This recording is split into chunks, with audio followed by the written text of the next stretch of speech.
Israel Hamas युद्ध में Israeli सेना को कमजोर करने के लिए हिजबुल्लाह शुरुआत से ही उत्तरी इजराइल पर रॉकेट, ड्रोन्स और मिसाइल से हमले कर रहा था। और जब 13 अप्रैल की रात को ईरान ने इजराइल पर हमला किया था तो उस हमले में भी हिजबुल्लाह ने ईरान का साथ दिया था।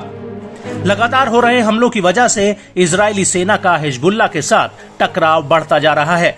हालांकि आईडीएफ ने लेबनान के भीतर एयर स्ट्राइक कर हिजबुल्लाह और हमास के कई बड़े नेताओं और कमांडरों को ढेर किया है, जिसकी वजह से हिजबुल्लाह इजरायली सेना पर और ज्यादा भीषण हमले कर रहा है। और अब इजरायली सेना और हिजबुल्लाह की सीधी आमने सामने की भिड़ंत हुई है। दरअसल हिजबुल्लाह ने दावा किया है कि आईडीएफ की गोलानी ब्रिगेड्स उत्तरी इजराइल से लेबनान के भीतर घुस आई थी, जिसकी हिजबुल्लाह के लड़ाकों के साथ जबरदस्त भिड़ंत हुई है और इस भिड़ंत में इजरायली सेना के जवान मारे गए हैं और घायल हुए हैं।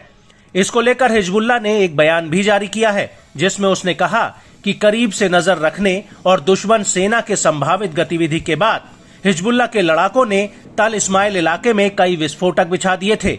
जैसे ही गोलानी ब्रिगेड ने बॉर्डर पार किया और वो बारूद वाली जगह पर पहुंची, वैसे ही बारूद को डेटोनेट कर दिया गया, जिसमें गोलानी ब्रिगेड्स के कई जवान मारे गए और घायल हुए हैं।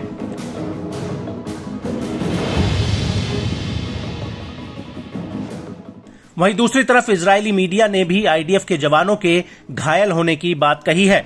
इजरायली मीडिया का कहना है कि इन जवानों में एक गंभीर रूप से घायल हुआ है और हिजबुल्लाह ने दक्षिणी लेबनान बॉर्डर वाले इलाके में ये बारूद बिछाया था, जिसकी चपेट में आईडीएफ के जवान आ गए थे।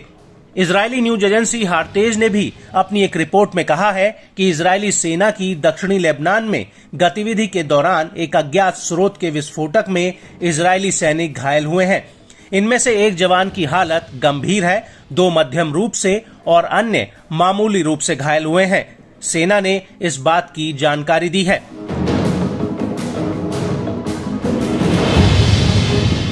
इजरायली मीडिया ने इस बात की भी पुष्टि की है कि घायल हुए जवान गोलानी और यलाम ब्रिगेड से ताल्लुक रखते हैं और इन जवानों को हेलीकॉप्टर के जरिए घटनास्थल से रेस्क्यू करके अस्पताल ले जाया गया है।